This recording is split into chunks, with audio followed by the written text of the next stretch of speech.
Cette conférence va maintenant être enregistrée.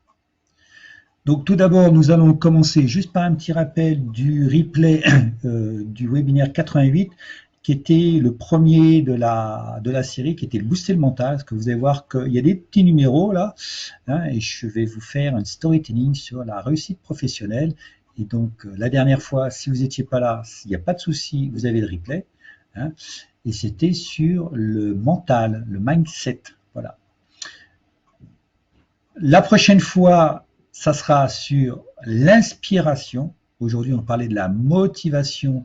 La prochaine fois, on va parler de l'inspiration. Alors, je vais faire aussi quelque chose, parce que voilà, qui va me permettre de peut-être que vous voyez mieux mon curseur quand je l'aurai mis. Quand je fais ça, je vais l'enlever.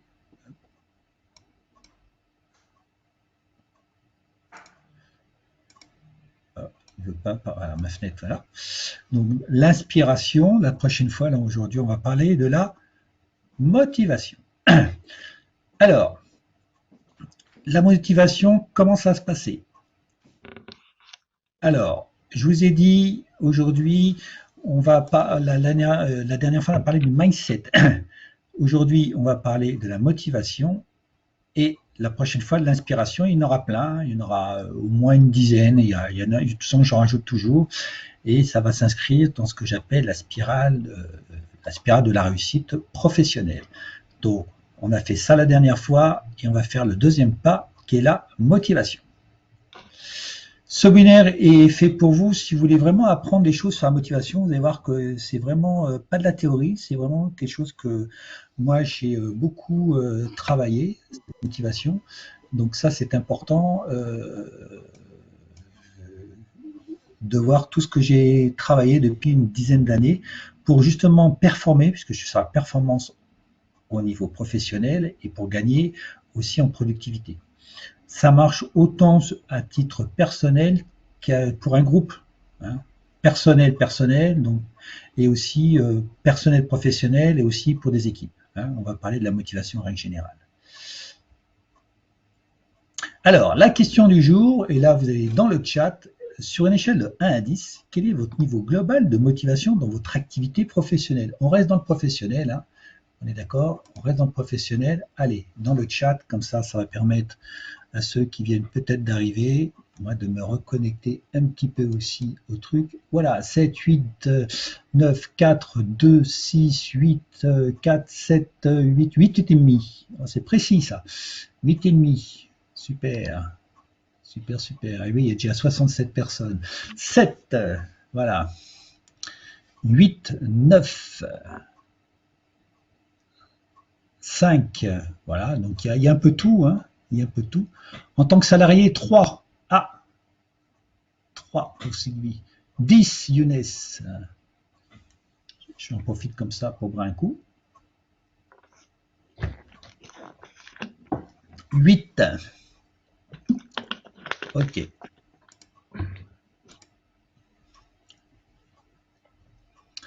En tant que consultant formateur, 8. Ah ouais, c'est pour ça qu'Alter dit mis en tant que salarié, en tant que consultant formateur. Je comprends maintenant. Super. Donc vous voyez, ça c'est déjà une petite chose. Alors c'est une perception, hein. La motivation est une perception, on va le voir, hein, c'est un sentiment, et on va voir qu'est-ce que cela veut dire. Corinne 2. Alors, on va dire, dans l'introduction, il faut juste que je me remette sur, excusez-moi. Aujourd'hui, dans ce webinaire d'une heure illustré, je vais vous dire d'exemples concrets. Je vais vous partager et je vous révélerai comment motiver. C'est pourquoi ça, c'est important. Vous, hein, un individu ou tout un groupe. Hein, parce que quand on essaye, on se rend compte que c'est pas facile de motiver, de se motiver, de motiver les autres. Et souvent, moi, je me suis aperçu que quand je savais pas le faire, si j'étais un petit peu nul, je me disais, je suis pas tellement balèze, quoi.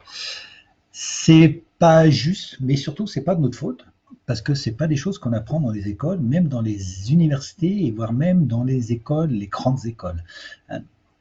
Mais la bonne nouvelle, c'est qu'on peut arriver à motiver un individu, voire même un groupe, sans être un expert.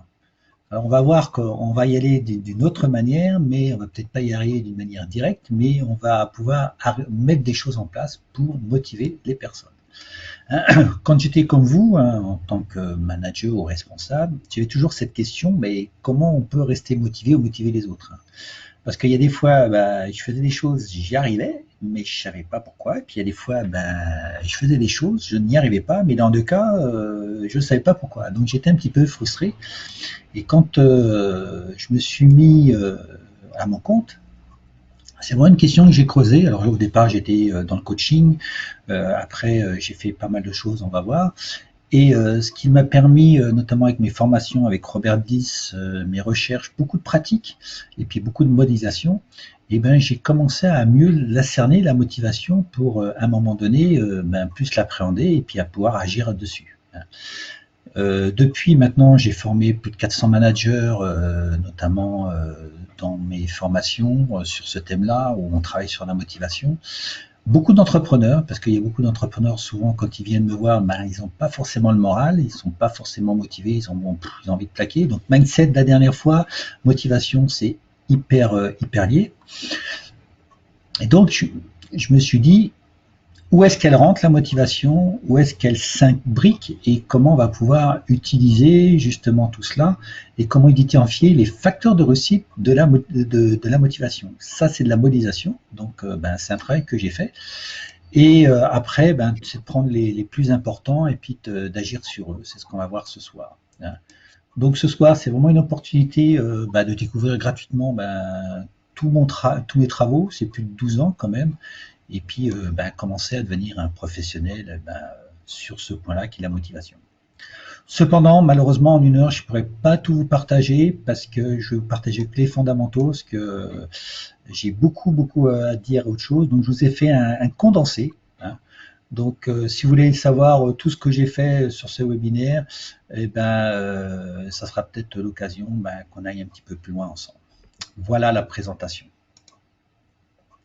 Alors, ce webinaire est extrait de donc toutes mes découvertes, formation, recherche, pratique, facilitation, et puis suite.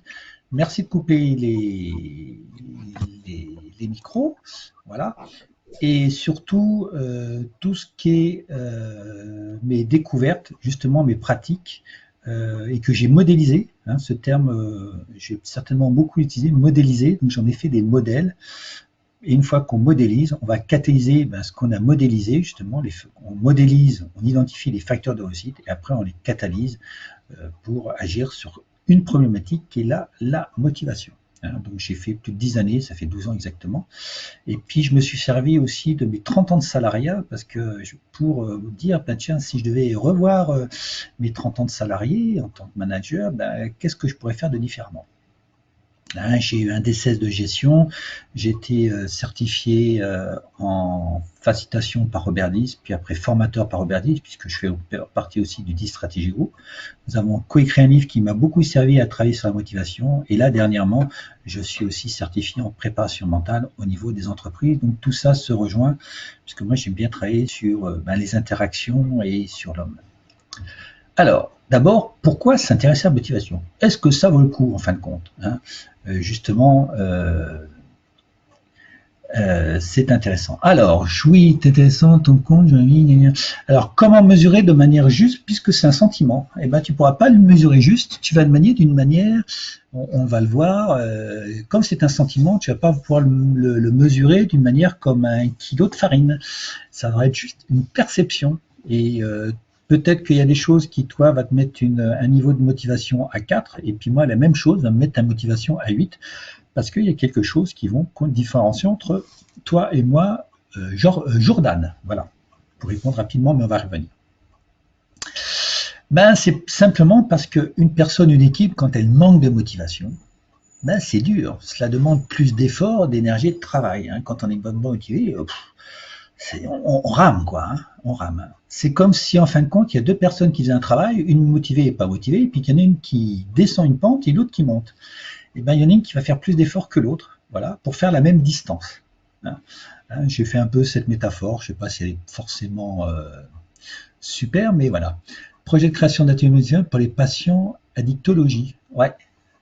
Ok, Jordan, ben, on pourra reparler après. Euh, et donc, quand on manque de motivation, il y a moins d'engagement pour faire les tâches. Quand on n'est pas motivé, ben, on a du mal à se lever pour aller faire son jogging. Les sources d'erreur ben, augmentent et l'insatisfaction augmente. Je parle bien d'insatisfaction, vous verrez que ce mot-là, je ne l'ai pas pris aussi par hasard.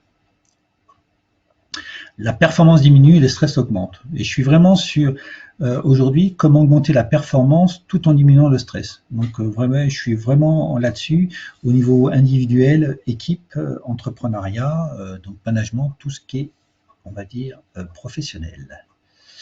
Les conséquences. Alors ça, c'est une étude, alors c'est pas Gallup, c'est une étude, je ne sais plus le nom, c'est IFOP, je crois, qui a mesuré justement le désengagement. Alors ça, Gallup, ils ont mesuré que l'engagement en France était passé de 9 à 6%. Donc ça, c'est l'étude Gallup. Mais il y a quelqu'un qui a mesuré le coût du désengagement par salarié. Donc s'il y a des chefs d'entreprise, c'est intéressant de voir comment on peut remotiver ou pour engager. Parce que si on n'est pas motivé, on ne peut pas s'engager. Donc un désengagement, la cause, c'est la démotivation. Et le coût est de 12 000 euros par personne et par an. Donc si vous avez 10 salariés, vous perdez 120 000 euros. Si vous avez 100 salariés, vous perdez 1,2 million, etc., etc. Et ça, c'était des chiffres en début 2010 et il n'y avait pas la crise sanitaire qui était passée par là. La démotivation est un des indicateurs ou de plusieurs d'indicateurs ou de plusieurs besoins qui sont insatisfaits. L'insatisfaction, quand on est désengagé, c'est qu'on n'est pas satisfait quelque part et donc on n'est pas motivé pour faire quelque chose. Donc le coût est énorme. Il y a des gens qui veulent gagner des gains de productivité, ils essayent de chercher bien loin ce qu'ils peuvent avoir là, dans leurs équipes. Alors,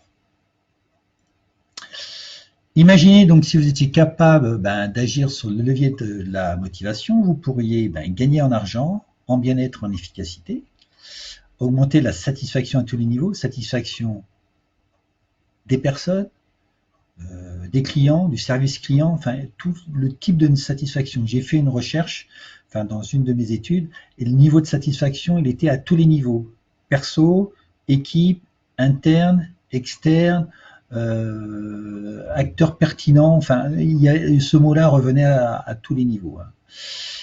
Ça va rendre le travail plus fluide, donc plus facile, bien sûr, quand c'est plus facile, c'est plus fluide, voilà.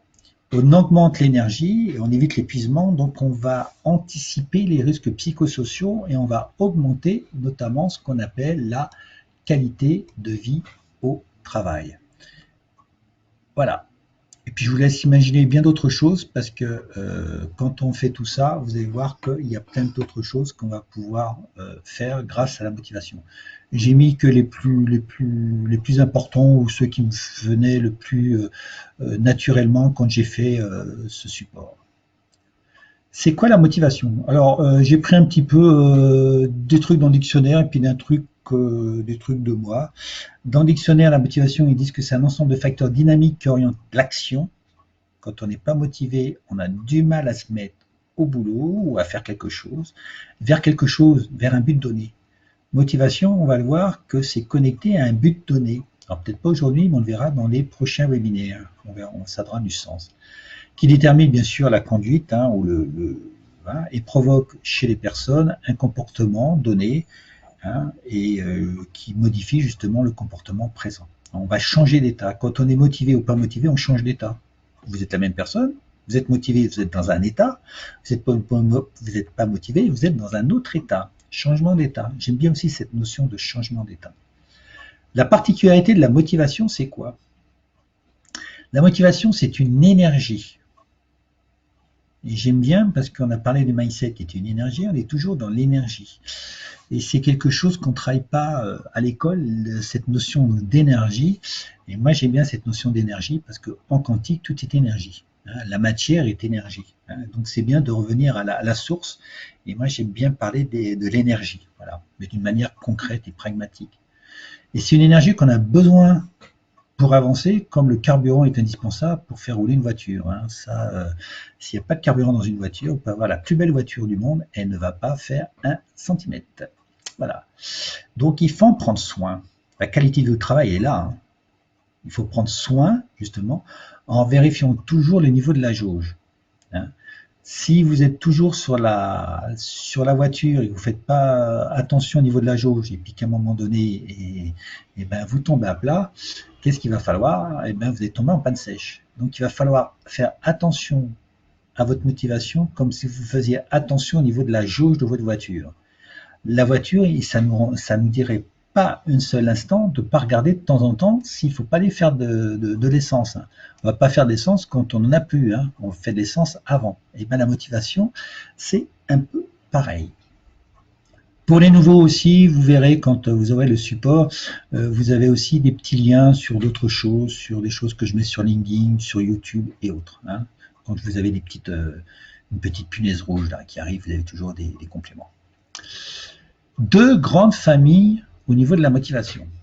Très important, ça. Ça, c'est quelque chose aussi que j'ai bien complété, parce que c'était pas facile de trouver ça, même dans la littérature. Il y a déjà la motivation extrinsèque et la motivation intrinsèque. Alors, je fais attention en écrivant, parce j'avais tendance à dire extra et intra, c'est extrinsèque et intrinsèque. Extérieur, intérieur. Et tout ça va aller dans une motivation, ce que j'appelle globale. Je n'ai pas trouvé d'autres noms, mais voilà. Donc, la somme de la motivation extrinsèque plus la motivation intrinsèque vous donne un niveau de motivation globale. Alors, voyons un petit peu plus en détail les deux. Je commence par l'extérieur, la motivation extrinsèque. Elle est indépendante de la tâche, très important. D'accord ? Puisqu'elle est à l'extérieur, donc elle n'est pas en interne. C'est par exemple l'argent, le statut social, la promotion, les bonnes notes et tout ce qui peut apporter comme plaisir. Hein, l'argent ou les augmentations de salaire. Voilà. Si elle fonctionne bien, elle évite juste le mécontentement. Elle évite que vous soyez pas content. D'accord ? En d'autres termes, ce n'est pas une satisfaction à proprement dite ou à proprement parler, c'est justement la motivation extrinsèque, elle est là pour combler une absence d'insatisfaction. C'est une absence de satisfaction. Hein. Donc c'est quelque chose qui touche sur la satisfaction. Hein. C'est pas de la satisfaction, c'est plutôt pour compenser de l'insatisfaction. Hein. Voilà. La motivation extrinsèque dure peu dans le temps, en moyenne 100 jours. Alors, il y avait un président des États-Unis qui a dit quelque chose, je crois que c'était Roosevelt, qui disait que, je crois que c'est lui, hein, j'en suis pas sûr, qui disait qu'un président des États-Unis, il faut que les 100 premiers jours, il faut qu'il s'y mette parce que c'est là où tout va se jouer dans son mandat. Alors, c'est revenu, c'est toujours pareil, hein, dans nos prochaines élections qui vont faire au mois de mai l'année prochaine, au mois de juin, on parle toujours des 100 jours, 100 premiers jours. Et ben c'est pareil pour cette motivation. Souvent on dit que quand on a une augmentation, on est super content au départ, et puis à un moment donné, la motivation elle diminue. C'est un peu comme une part de gâteau. Moi je dis un bon gâteau au chocolat qu'on aime bien, pour ceux qui aiment le chocolat et puis qui aiment bien les gâteaux au chocolat. Une fois qu'on l'a mangé, on en voudrait bien une autre. Hein. Donc c'est un peu ça, la motivation extrinsèque. Elle ne dure pas dans le temps. Hein, très important. La motivation intrinsèque, elle est liée à la tâche elle-même, donc au travail. Hein, et ça amène justement la fierté, la curiosité, l'accomplissement. Hein, les gens qui veulent s'accomplir, c'est là-dedans qu'il faut aller. Liberté, intérêt, valeur de l'activité. Donc là, c'est plus des choses subjectives qui sont difficiles à mesurer, comme disait Jordan tout à l'heure. Ça, c'est quelque chose que tu as difficilement mesurable. Alors que dans la motivation extrinsèque, par exemple, l'argent, si on donne 100 € d'augmentation ou 1000 €, ça c'est factuel, c'est très clair.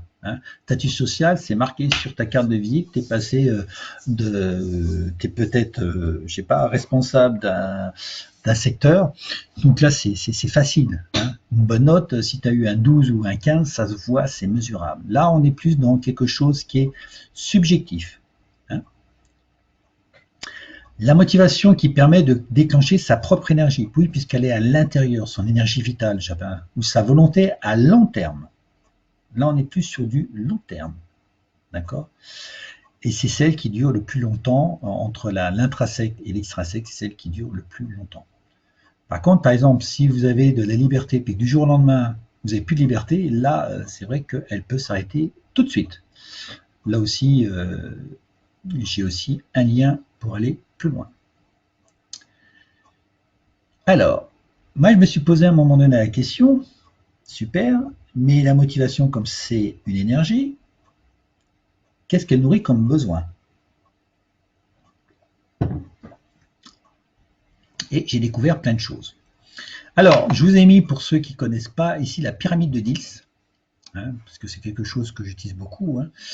Et donc, trouver le besoin de plaisir, c'est la passion d'abord. Et la passion, vous voyez, elle est dans la pyramide. Alors, je ne sais pas si vous la voyez, il y a un petit cœur là. Ben, c'est ce petit cœur-là. On va travailler le plaisir, il est dans le cœur, dans la passion. On va voir que aussi, il va être sur différents niveaux. Là, je ne vous ai pas mis tous les niveaux. Enfin, je vous ai mis à chaque fois le besoin avec le niveau principal. Mais pour le plaisir, vous allez voir que je l'ai mis sur 2 niveaux. On va le retrouver tout à l'heure, le plaisir. C'est d'abord être passionné. Et si on est passionné, si on est motivé, ça va nourrir ce plaisir. Et quelque part, ben, c'est parce qu'il y a quelque chose qui va toucher la passion. Le deuxième, c'est l'utilité, le sens. Hein, le sens, la contribution, mais l'utilité. Ça, c'est super important, se sentir utile pour soi d'abord et pour son entourage. Souvent, j'avais vu un livre il y a très longtemps, ça me fait penser à ça, où il y avait, je crois que c'était El Capone, et ils ont dit, mais pourquoi vous tuez les gens? Pourquoi vous faites du mal aux gens? Il dit, ben, je le fais pour ma femme, je crois, pour ma famille. Et on lui a dit, mais si vous le faisiez que pour vous, est-ce que vous auriez fait ça? Il a dit non. Non, j'aurais pas fait ça que pour moi. Il a fallu que je le fasse aussi pour mon entourage. Hein. Donc se sentir utile pour soi, mais surtout d'abord pour les autres. Hein. Donc savoir ce que je fais a du sens et tend vers une vision. C'est pour ça que la vision, elle est là. Elle est dans ce petit truc. Alors je ne sais pas si vous voyez bien les couleurs. J'ai repris mes couleurs à moi. C'est un jaune pâle, voilà. Vous le verrez peut-être plus sur les supports. C'est très important pour les générations Z hein, et les générations alpha qui arrivent. Moi, c'était aussi important, mais aujourd'hui, c'est de plus en plus important. Il y a quelque chose qui est notamment dans une société que j'ai suivie, que je vous ai déjà certainement raconté, c'est dans une société Zara où si les gens ils ne comprennent pas pourquoi ils font une tâche, ils ont ordre. Mais quand je dis ils ont ordre, c'est vrai. Hein, ils ont ordre de ne pas faire la tâche. Si c'est quelque chose qu'on fait, qui doit faire parce qu'on l'a toujours fait et qu'il n'y a pas de sens, il n'y a pas de raison, ils ont ordre de justement de ne pas faire les choses. Hein, donc c'est super important. Savoir ce que je fais est aligné. Utile, aligné. Donc le sens, c'est aussi l'alignement. Hein, donc ça, c'est aussi important. Ça va avec. Hein. J'ai fait des webinaires sur l'alignement, mais donner du sens, être aligné, être en cohérence, voilà, ça c'est super important. Donc il faut savoir comment s'aligner aussi. Transmettre et laisser une empreinte. Ah, je suis obligé de couper les sons, si, voilà. Merci. Transmettre et transmettre et laisser une empreinte, pas couper le son, hein, c'est important. Hein, c'est bien d'être utile et puis à un moment donné, on veut laisser quelque chose pour les générations futures. Et recevoir des signes de reconnaissance. Voilà. En ayant des signes de reconnaissance, on va savoir si c'est utile ce qu'on fait. Hein. Donc ça va toucher là-haut. Là. Hein. Alors donner des signes de reconnaissance, c'est une capacité, mais ça va alimenter justement l'utilité de notre travail. Troisième chose, l'identité, le besoin d'identité. Ça, c'est Ça aussi, c'est hyper important. On n'y pense pas. Les gens ont besoin d'exister. S'ils rentrent dans un groupe et puis qu'on les calcule pas, comme on dit, hein, si on est un peu jeune, ou si on les remarque pas, si on fait, voilà, ben, la personne, elle va dire, ben, je n'existe pas. Hein. C'est pour ça aussi, par exemple, que dans les promotions, les bizutages ont été faits pour augmenter le besoin d'utilité. Ouais, c'est pour ça, pour le besoin d'appartenance. Hein, ça va être aussi. Appartenir à une équipe, à un groupe, une communauté, le besoin d'appartenance est très fort. Hein. Nous sommes quand même un être social. C'est quand même hyper important. Trouver sa place. C'est bien beau d'appartenir, mais à un moment donné, il faut peut-être qu'on ait une place, un rôle, quelque chose d'important. Le rôle, il est au niveau de l'identité, hein, au niveau de la pyramide de 10. Donc le rôle, la mission, qui fait quoi? Hop, voilà. Le quatrième, ça va être le besoin de liberté.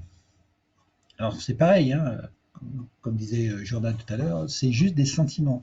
Il y a des gens, tu peux leur donner beaucoup de liberté et ils vont dire qu'ils n'en ont pas, et d'autres, tu vas leur donner un petit peu de liberté, ils vont dire qu'ils en ont beaucoup. Et la liberté, c'est notamment être en sécurité psychologique et autonome dans son travail. Sécurité psychologique, hyper important pour être motivé. Si on n'est pas en sécurité, imaginez que vous devez traverser un pont, et puis je vous dis attention, le pont, vous savez, n'est pas très solide. Hein. Et ben, vous ne serez peut-être pas en sécurité. Alors là, ce sera en sécurité physique, mais ça fait peur ça. Et vous ne serez peut-être pas très à l'aise. Donc, vous ne serez peut-être pas très motivé à traverser le pont, hein, parce que vous risquez qu'il casse et puis vous risquez d'aller dans le fond du ravin. Hein. La sécurité, c'est super important d'en avoir une. C'est de fonctionner dans un cadre, pour ce qui nous intéresse, clairement défini. Il faut savoir se faire des comment dire, des règles, proprement dit, et pas faire n'importe quoi. Parce que liberté, ça ne veut pas dire anarchie. Hein. Donc il faut vraiment avoir des règles bien définies et dire, je fais des choses, mais je vais aller jusqu'à une certaine limite, et surtout, je ne vais pas dépasser la ligne rouge. Voilà. Et pour les équipes, notamment, c'est de le co-créer et qu'il soit vraiment explicite. Quand c'est pour nous, c'est de dire, de faire un contrat avec soi-même, hein, d'incarner les valeurs personnelles et professionnelles. Il y a des gens qui m'ont dit, Eric, tu sais, les valeurs de l'entreprise, je ne suis pas à l'aise avec là, donc ils étaient, vous voyez, voilà, donc ils étaient un petit peu bloqués, ils me disent, il y a des choses que j'ai pas envie de faire, donc pas motivé, parce qu'il y a mes valeurs personnelles qui rentrent en conflit. Et je leur ai fait faire un exercice, comment justement tu peux incarner à la fois tes règles personnelles et professionnelles. Si ça peut matcher, il y a peut-être juste à recaler un petit peu, peut-être une autre vision entre les valeurs professionnelles et personnelles. Si ça ne matche pas, là par contre, il va falloir peut-être penser à quelque chose, parce que quand on nous impose quelque chose, c'est comme on est un peu en prison, on ne va pas avoir de liberté. Donc les valeurs, c'est quand même quelque chose de pivot. Important les valeurs. Hein. Savoir où on va avec les protections et permissions nécessaires, ça c'est par rapport au cadre. Hein.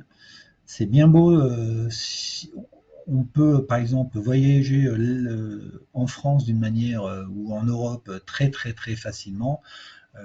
Les permissions, c'est aujourd'hui c'est peut-être d'être vacciné par exemple, et les protections, c'est peut-être d'avoir sur soi toujours sa carte d'identité par exemple. Et travailler dans un cadre qui inspire confiance. Hein. Donc ça, c'est quand même important. La confiance, elle est à ce niveau-là. Hein. Confiance, c'est quelque chose qui est avant la motivation. J'en parlerai certainement dans un de mes webinaires. Après, il y a le besoin de progresser.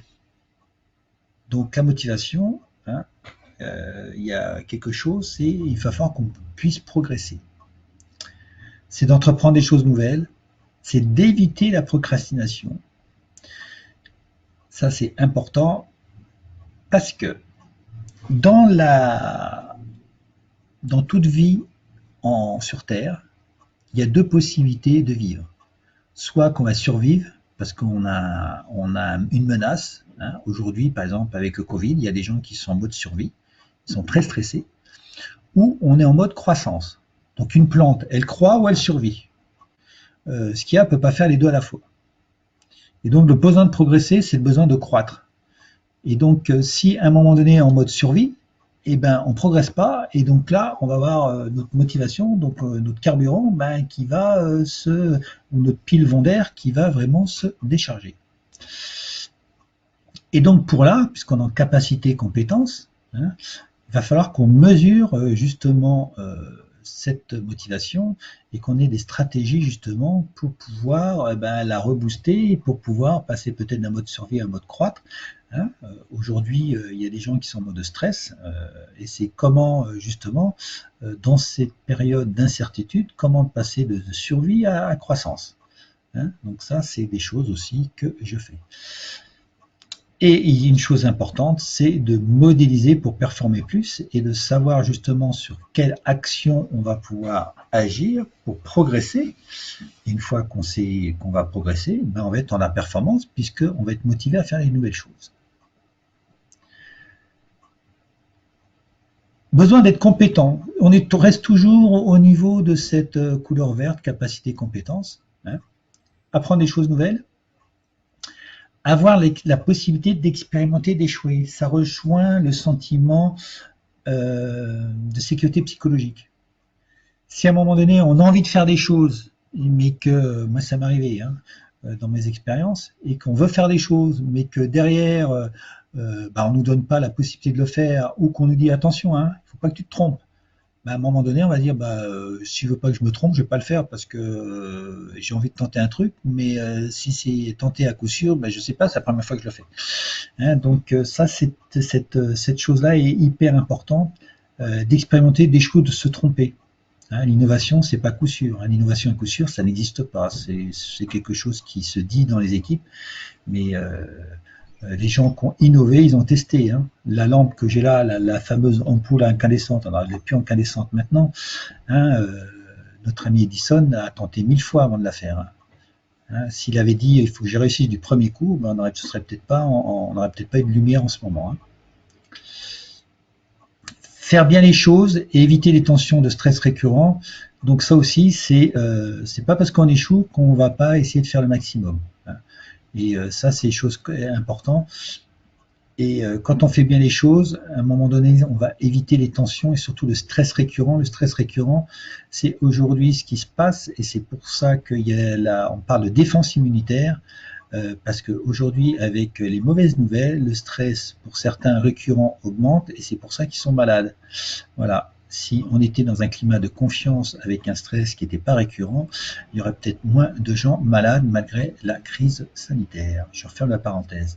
Savoir comment améliorer ses compétences. Alors, il y a les signes de reconnaissance, il y a les formations, il y a l'apprentissage, enfin, il y a tout ce genre de choses. C'est qu'à un moment donné, on veut faire quelque chose, on n'est pas compétent, c'est pas grave, on trouve un moyen, et notamment dans les équipes où les gens ils manquent de compétences, mais qu'on ne va pas leur donner de formation, à un moment donné, je vois de toute façon, s'ils veulent pas me former, moi je vois pas pourquoi je ferai un effort, et donc leur motivation baisse.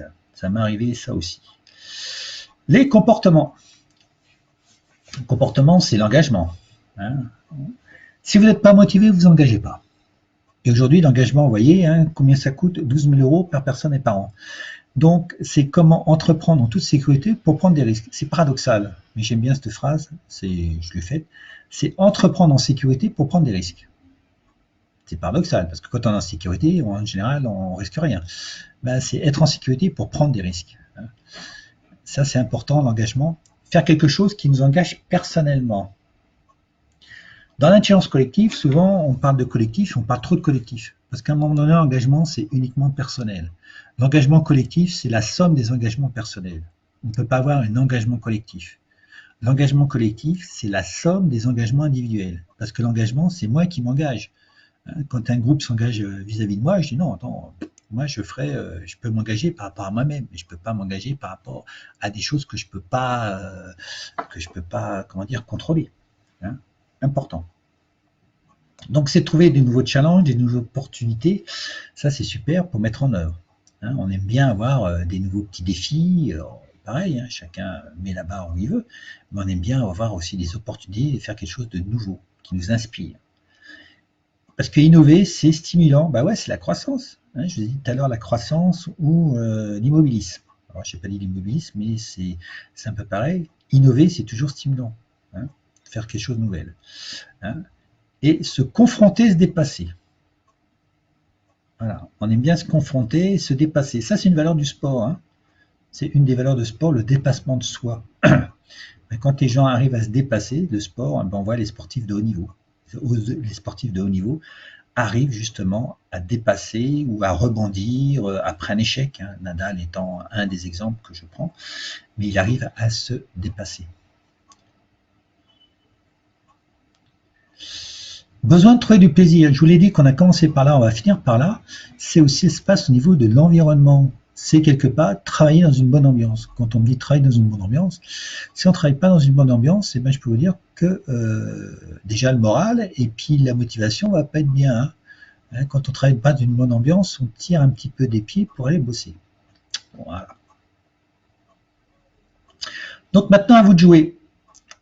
Pour la motivation, il faut agir avant qu'il ne soit trop tard. Catalyser chaque besoin satisfait.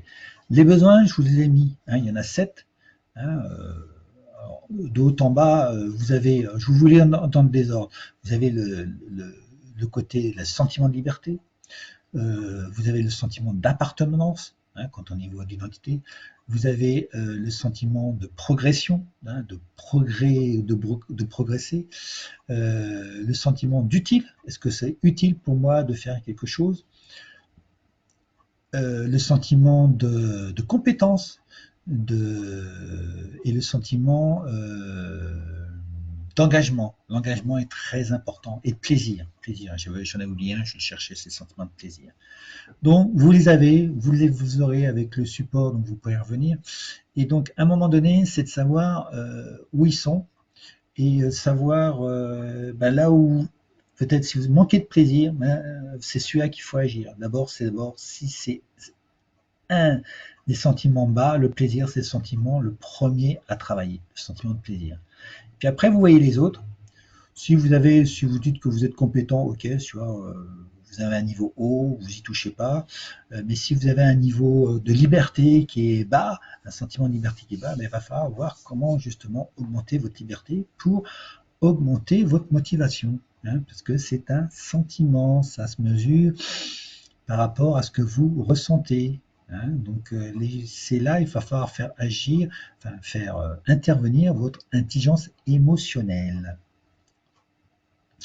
Donc surveiller les facteurs comme le lait sur le feu. C'est-à-dire que la motivation, ça se surveille tout le temps. C'est d'avoir toujours un œil sur la jauge. Hein, moi, je peux vous dire que dans une de mes dernières expériences de salariat, j'avais un niveau de satisfaction, parce que je l'ai fait pratiquement à 10 sur les tout, et du jour au lendemain, j'ai passé de 10 à 1. D'accord? Parce qu'il y a un changement de personne et que ce n'était pas du tout la même manière de faire que mon ancien chef, qui était d'ailleurs une manageuse hors pair. Je le félicite, je donne un petit coucou à Pascal encore. Voilà. Donc il faut surveiller ça parce que ça peut vous arriver très très. Donc je dis pas tous les jours, mais tous les mois, vous cochez, ça vous prend 2 minutes et vous dites tiens, je suis un peu moins libre qu'avant, ou tiens, il y a quelque chose qui s'est passé, ou tiens, je me sens un peu moins compétent, ou tiens, j'ai pas. Qu'est-ce que je peux faire? Qu'est-ce que je peux faire? N'attendez pas d'être devant le précipice pour agir, parce que là, en fin de compte, vous allez toucher votre santé. Le cas échéant, faites-vous accompagner par un sparring partner, hein, parce que souvent, c'est difficile. Hein, donc, faites-vous accompagner si vous n'y arrivez pas. Hein. Définitivement, une fois que vous avez dit, tiens, j'ai 1, 2 besoins qui ne sont pas super hauts, et définissez ce que vous voulez à la place et les actions justement à faire. Donc ça, on en parlera, c'est un des deuxièmes outils de la préparation mentale, sachant que le premier, justement, c'est la motivation. Et puis après, il y a peut-être des choses à changer, telles que les comportements nocifs, ou j'appelle ça les comportements nocifs, ou des choses qui ne sont pas adaptées en termes de réaction. Hein. Donc, quand vous n'êtes pas motivé, il faut déjà, identifier un des sentiments qui est bas. Après, c'est de prendre les plus bas, d'agir dessus et les surveiller. Et pour les surveiller ou pour faire des plans d'action, on va bien définir ses objectifs. Et puis il y a peut-être des choses qui sont dans les comportements qui sont à changer, hein, qui sont alors nocifs ou inadaptés. J'aurais peut-être dû mettre inadapté, mais ça ne rentrait pas dans mon support. Inadapté. Et là, on va prendre un autre outil justement de la visualisation. Justement, j'ai fait un post ce matin sur la visualisation, hein, justement pour changer certaines choses qui ne nous satisfait pas. Quand on n'est pas satisfait, motivation, donc on est insatisfait, il faut travailler dessus. Donc un comportement qui nous satisfait pas, donc ça va nous démotiver. Donc qu'est-ce qu'on va faire? On va travailler sur les choses qui sont insatisfaites pour le devenir satisfait et à un moment donné réaugmenter notre motivation. Vous voyez, insatisfaction, on agit. Quand on agit, on augmente la satisfaction, par exemple. Et quant à la satisfaction, on va revenir et on va augmenter notre niveau de motivation. Voilà, c'est une boucle, hein. Donc, 3 manières d'agir justement, motivation, action et après visualisation, si vous voulez changer notamment un comportement ou quelque chose qui ne vous plaît pas. Alors, en conclusion, vous en savez un petit peu plus sur la motivation, vous voyez, ça va très vite, il est déjà bientôt 50, je regarde mon heure parce que je n'ai pas tout à fait les mêmes heures à chaque fois. Donc, 1, vous êtes capable d'identifier les facteurs de réussite de la motivation. Les facteurs de réussite, en fin de compte, c'est les sentiments, c'est les besoins. Vous savez que pour vous motiver, vous avez des besoins à compenser, enfin à nourrir, pas à compenser, à nourrir, hein. Et s'ils sont bas, il va falloir mettre des choses en action pour les rebooster. Et surtout, prenez les plus bas, hein. Prenez pas d'abord le plus haut, hein, vous prenez le plus bas, celui qui vous, par rapport à ces 7 besoins que je vous ai donnés, hein, de vraiment prendre le plus bas. Et au départ, faites-en un. Nous, on travaille sur 3 au minimum, enfin non, 3 au maximum, et vous les reboostez. Et vous remontez les jauges, hein. Imaginez que vous avez un cadran, hein, vous êtes dans votre voiture, ou, voilà, et vous avez 7 cadrans, hein.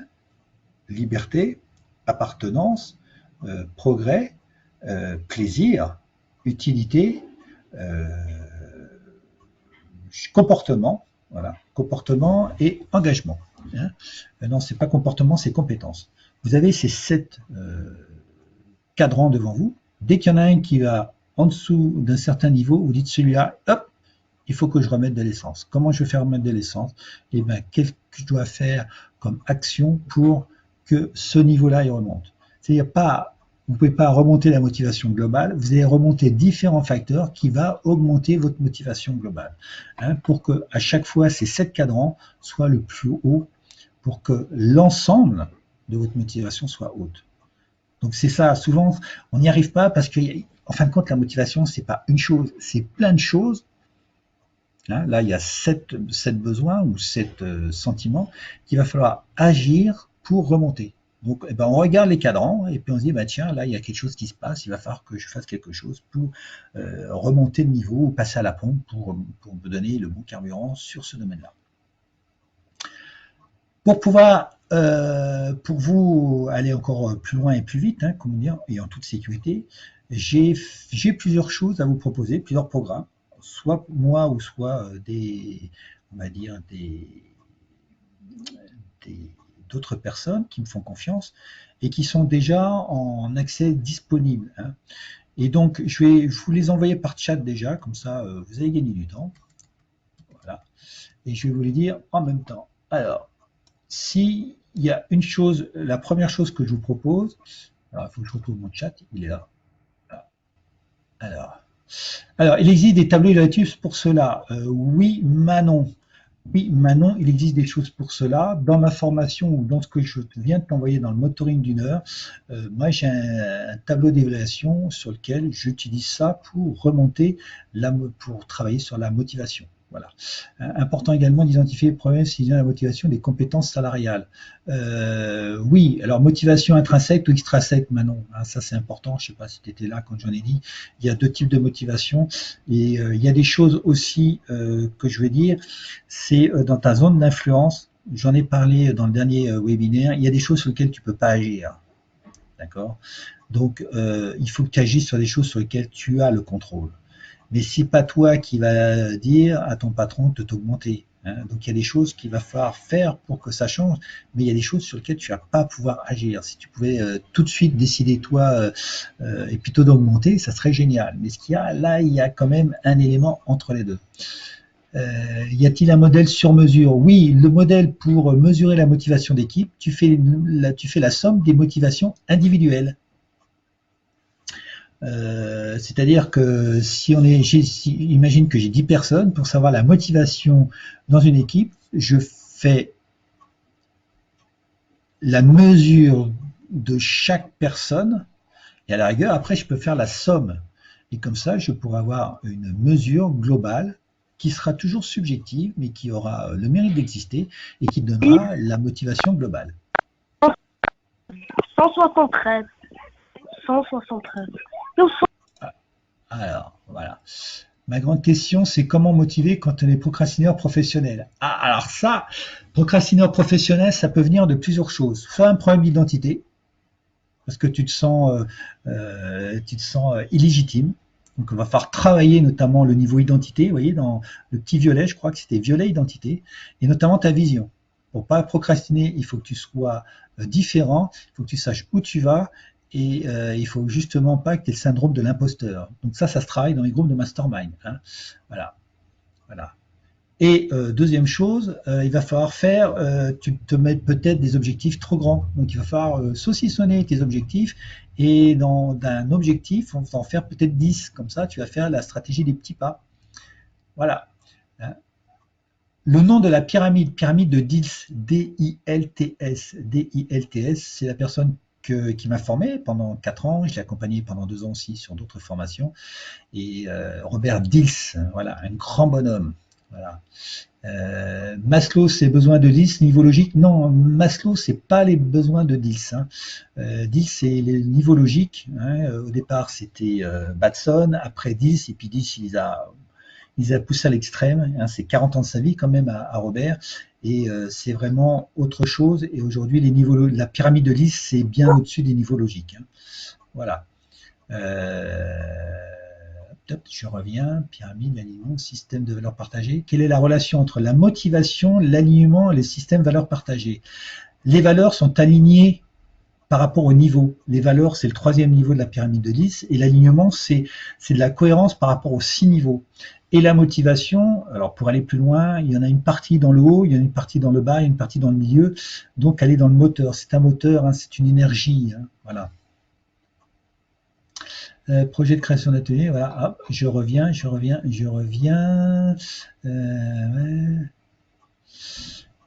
Alors, motivation pour sortir des dépendances, attention, jeune travail, dès que c'est de la maladie, c'est plus moi. Là, il faut aller voir des personnes qui sont plus des psychothérapeutes ou des choses comme ça. Mais l'addictologie, c'est en général dit une maladie. Donc moi, je travaille pas sur les gens qui sont malades. Voilà. Donc là, il faut aller voir autre part. Hein. Je suis désolé, Jordan, mais là, j'avais pas tout compris. Je vais vite. Hein, il y a plein de choses. Lien entre motivation et valorisation des connaissances. C'est pas la valorisation des connaissances, c'est que tu sois utile et que tu puisses avoir les bonnes connaissances au bon moment. Tu peux avoir tous les bons diplômes, mais si tu n'as pas les bonnes compétences pour faire un travail, eh ben, tu ne seras pas bien, tu vas faire de l'effort et tout, ça va te démotiver parce que, enfin, quand tu n'as pas les bonnes compétences, eh ben, tu ne vas pas faire forcément, j'aime pas le mot, tu vas peut-être faire des échecs ou tu vas peut-être te planter et ça, une fois, 2 fois, et puis après, tu ne vas pas avoir envie de continuer. Hein, voilà. Donc, ça, je vous ai donné, alors, non, je ne sais pas si je vous ai donné, je regarde ce que je vous ai donné. Ah oui, alors, dans ma séance de mentoring, ça dure 1 heure. Voilà. Hein. Qu'est-ce qu'on va faire? On va remplir un questionnaire motivationnel. Donc la personne qui viendra remplira le questionnaire motivationnel. On va faire pas mal de choses entre les deux. Hein, notamment, je vais questionner après les réponses. Après, nous allons établir un diagnostic. Important, hein. Important de faire un bon diagnostic, parce que si on fait un mauvais diagnostic, on ne fera pas une bonne prescription. Hein. Donc c'est hyper important de passer du temps et souvent on va trop vite sur le diagnostic. Hein. Et après, on va bâtir un programme motivationnel, notamment avec des objectifs. Non, la carotte et le bâton, non, Robert Diss, il n'est pas du tout là-dedans. Hein. Il est plutôt sur autre chose, chose qu'on travaille en intelligence collective. On n'est pas dans la barotte et le caton. Hein. On est plutôt dans ce qu'on va faire notamment la semaine, enfin non, dans 15 jours, l'inspiration, la motivation et d'autres choses. Hein.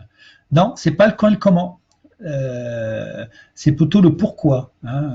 Amel, je ne sais pas comment mesurer la motivation individuelle et à quelle fréquence. Mesurer la motivation. Alors, tu mesures la motivation grâce à un questionnaire motivationnel, d'accord? Et à quelle fréquence? Tu le fais tous les mois. Tous les mois, c'est très bien. Tu te prends 5 minutes tous les mois et tu mesures. Ça te prend 5 minutes. Hein. Même, je ne sais même pas si ça prend 5 minutes. Allez, je vais dire 5 minutes. Hein, soyons honnêtes. Hein. Et puis après, bah, tu vois, s'il y a des choses à agir, tu agis. S'il n'y a rien à faire, tu agis. Mais c'est juste de se poser et de faire. Et si tu vois qu'à un moment donné, il y a quelque chose qui baisse, il ne faut pas attendre tout de suite. Hein, parce que si tu attends, tu risques de démotiver, de baisser ton énergie et de tomber malade. Donc ça, c'est une première chose pour les gens qui veulent être accompagnés. Vous avez le support, vous appuyez sur Go. Et là, c'est une séance justement pour travailler justement sur quelque chose qui est issu de la préparation mentale. Si vous voulez aller encore plus loin, eh ben vous formez à la préparation mentale. C'est une formation éligible au CPF, reconnue par l'État, hein, que vous allez à votre rythme. Et surtout, c'est 3 outils puissants, qui est l'outil motivationnel. Donc ça déjà, ça servira pour vous, mais après, vous pourrez motiver, je sais pas, des gens de vos équipes ou des gens de vos proches et tout. Donc, vous pourrez déjà utiliser pour vous et pour d'autres l'outil motivationnel. Vous verrez que vous avez plusieurs étapes. Après, vous pourrez, je ne l'ai pas mis en gras, mais vous pourrez utiliser l'outil objectif, fixation d'objectifs, pour mettre en œuvre tout ce que vous avez décidé dans le diagnostic motivationnel. Puis peut-être, vous pourrez aussi utiliser l'outil routine pour justement changer peut-être un comportement, une réaction qui ne vous plaît pas parce que vous apercevez que c'est quelque chose qui biaise ou qui diminue votre motivation. Donc ça, c'est quelque chose de très important. Si vous voulez télécharger la présentation, est-ce que j'ai quelque chose? Oui, alors je vais vous mettre ça aussi, ça évitera d'attendre. Je vais vous remettre un lien dans le chat et comme ça, vous pourrez tout de suite télécharger la présentation un peu plus complète en couleur. Voilà, et ça vous permettra déjà d'avoir pas mal de choses en plus. Vous pouvez me téléphoner après, mais déjà, dès tout de suite, là, vous pourrez avoir quelque chose. Attention pour cette formation, si vous voulez utiliser votre CPF, elle n'est éligible qu'au 31 décembre 2021. Parce que pour ceux qui ne le savent pas, une formation CPF ou ORNCP, qui est plus sur les métiers, le CPF c'est pour les compétences, il faut refaire tous les 3 ans un petit retour par la case départ en termes de certification. Donc il faut refaire le dossier, grosso modo, hein, pour faire simple, et ça demande entre 6 et 9 mois quand tout va bien.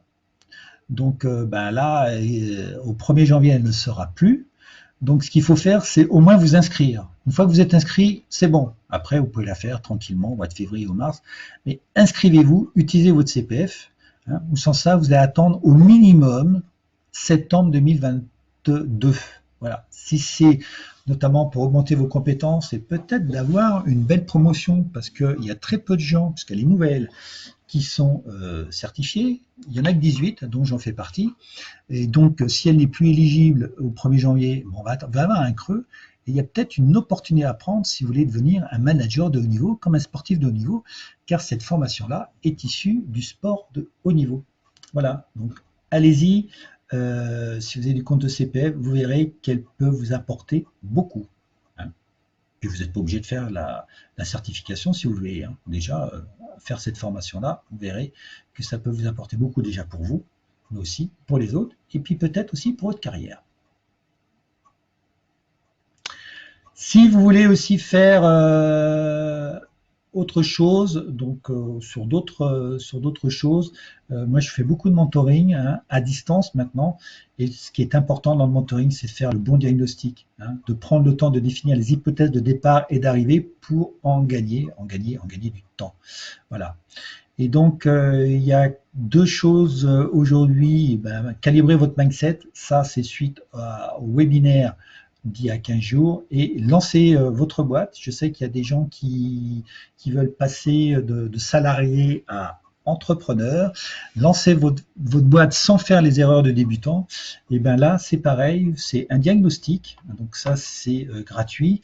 Il faut juste remplir un questionnaire pour que moi je sache un petit peu, il me faut quand même des éléments.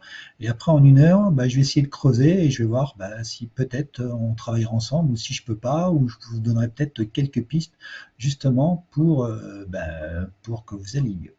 Hein. Donc c'est un moment privilégié, il faut prendre du temps, prendre du recul pour voir où ça bloque. Hein. C'est d'avoir un regard extérieur, c'est un sparring partner, de faire une pause, c'est ça qui est important, et surtout d'élaborer un plan d'action justement pour aller mieux avec votre mindset ou avoir quelques pistes déjà pour mieux lancer sa boîte. Hein. Par contre, il faudra bien remplir les questionnaires parce que si les questionnaires sont mal remplis, je ne validerai pas la candidature. Le déroulé d'une séance, c'est donc un bon état d'esprit, être ambitieux, motivé et engagé. Engagé, vous voyez, motivé, engagé, hein, c'est bizarre. Hein, être un futur champion, donc les valeurs du sport, voilà. Après, il faudra juste cliquer, vous choisissez votre créneau horaire, vous mettez dans votre agenda, vous motivez votre demande, donc vous remplissez en fin de compte le questionnaire, vous attendez la validation de votre candidature, et puis s'il y a pas de nom qui arrive, vous soyez à l'heure pour la séance de mentoring. Voilà comment ça se passe, c'est très simple, et c'est vraiment une séance d'écoute et je suis vraiment focalisé sur votre problématique et savoir où elle est, parce que souvent on l'exprime pas comme il faut, la problématique, et c'est pour ça qu'on ne trouve pas de solution. Hein. Comme disait Einstein, si vous avez 1 heure pour sauver le monde, passez 50 minutes à bien poser le problème. Voilà, et 1 heure après à agir. La citation du jour. Je voulais faire un truc. Je voulais faire ma petite animation. La motivation vous sert de point de départ, L'habitude vous fait continuer. Jim Rohn était un sportif dans les années 60-70, plusieurs champions du monde de 1500 mètres et après un politique américain. Voilà, c'était le mot du jour, comme j'aime bien le dire. Vous en savez un peu plus aujourd'hui sur la motivation, même si j'ai été très rapide. Maintenant, qu'est-ce qu'il faut faire? Il est temps de passer à un niveau supérieur. Hein.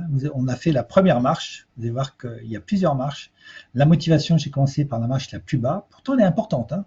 La motivation, elle est importante. Mais il y a un niveau supérieur qui s'appelle l'inspiration. Ouais. L'inspiration, c'est bien plus puissant que la motivation, et l'un ne va pas sans l'autre, et il faut les deux. Donc, imaginez que vous avez la motivation et l'inspiration. Vous allez déjà être une autre personne, parce que vous allez savoir des choses invisibles, et ça, vous allez voir que l'inspiration, c'est même plus une mesure, c'est quelque chose qu'on va transmettre, qu'on va transpirer, transmettre. Hein. Donc ça, c'est super important. Alors, pour ceux, j'ai oublié deux liens. Je vais vous les mettre aussi. Calibrer votre mindset pour ceux qui sont intéressés. Je mets le lien. Et pour ceux qui sont intéressés pour lancer sa boîte sans faire les erreurs du débutant, voilà, j'envoie le lien. Vous avez juste à cliquer pour prendre rendez-vous. L'inspiration, vous allez voir que c'est magique. Il y a quelqu'un qui me l'a dit. Hein. Enfin, c'est pas moi qui l'ai dit. Hein. Je vous dis ça, mais... Alors non, il m'a pas dit magique, il m'a dit c'est puissant. Parce que c'était quelqu'un qui lance sa boîte, justement, et il a fait du travail avec moi, notamment avec l'inspiration, et quelqu'un un jour lui a demandé de présenter un petit peu son produit. Ça a duré peut-être 1 minute ou 2, mais pas d'une manière qu'on présente un produit, en plus c'est un produit financier ou quelque chose, et la personne a dit... où je signe quand je commence. Voilà. Il a inspiré les gens. Et il n'a pas parlé technique. il a parlé de l'inspiration, ce qu'il avait dans les tripes. Donc c'est de l'intelligence émotionnelle, c'est l'intelligence intuitive, c'est voilà, c'est la vibration. Voilà, ça c'est hyper puissant. Voilà, et ben il a inspiré son client à le suivre, et il a les bons clients. La prochaine fois, le 2 décembre, je crois que c'est le 2 décembre, ouais, le jeudi, on va parler donc de l'inspiration, le 3e niveau. Mindset, motivation, inspiration, avant de bien sûr faire la suite, mais ça je ne vous dis pas tout de suite. Donc c'est le numéro déjà 90, hein, ça sera peut-être, non, ça ne sera pas le dernier avant de l'année, je pense que ça sera l'avant-dernier avant de l'année. Hein, je pense qu'on y aura un 91 avant fin de cette année. Alors, les ressources pour les nouveaux, il y a plein de choses que je vous mets dans les supports. Les LinkedIn, hein, tout LinkedIn, vous allez voir qu'il y a pas mal de ressources, hein, et j'ai pas mal de choses. J'ai fait plus de 350 000 vues la semaine dernière, donc vous voyez, il y a des choses, si vous voulez aussi savoir un petit peu comment on arrive sur LinkedIn, j'ai une formation là-dessus qui est vraiment du concret, hein. J'ai mis 4 ans à trouver des choses, et aujourd'hui, si j'ai ces résultats-là, c'est que j'ai trouvé des petites choses. Il y a notamment tous les carousels, hein, si vous voulez les utiliser pour vos formations, pour expliquer quelque chose, vous pouvez. Hein. Vous avez des choses qui sont tout de suite en accès libre. Pour moi, il n'y a pas de copywriting. Il faut juste me dire que ben voilà, c'est la société d'Éric Baudet, ouais, qui l'a fait, et ça fait juste plaisir. Hein. Il y en a pratiquement 70, je crois que je suis à 69. Voilà. Et on en fait plusieurs fois par semaine. On ne les a pas tous mis, mais on a fait les derniers parce qu'au départ, ils n'étaient pas sur une charte graphique comme celle-là. Donc voilà. Voilà. Vous avez une playlist aussi que j'ai pas beaucoup alimentée, mais qui va, mais sur l'alignement. On a parlé d'alignement tout à l'heure. Alors, le précédent mindset, le précédent webinaire, oui, il est sur ma page EB Consult. Alors, est-ce que je l'ai mis? Tu vas sur alors EB-consult .fr et tu vas dans le domaine, ça s'appelle Notebook, et tu as tous les webinaires. Voilà. Hein, donc ils vont en ordre décroissant, donc il va être très facile puisque c'est le dernier. Hein, voilà. Merci Alice pour le fait de télécharger les supports. Je télécharge, merci, ça te fait toujours plaisir d'avoir des petites félicitations. Donc vous voyez, j'ai parlé d'alignement, donc vous avez des petites capsules, hein, vous voyez, c'est 5-6 minutes, puis après vous avez des webinaires qui vont jusqu'à 1 heure sur l'alignement. Mais là, j'ai peaufiné des petites choses que j'ai faites. Voilà, puis c'est mon truc, l'alignement. L'alignement, le sens, la motivation, l'inspiration, voilà. Et il y a plein de choses encore. Vous voyez les valeurs morales, hein, je vous ai parlé des valeurs, etc. Je vous ai mis aussi le top replay. La pyramide de 10, tiens, vous voyez les gens qui me demandaient ce que c'est la pyramide de 10, eh ben, j'en ai fait plusieurs.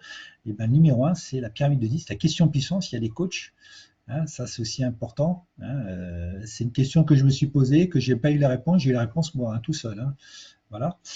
Aligner son projet, voilà, l'alignement. Les outils d'intelligence collective, bon, ça c'est pour les consultants.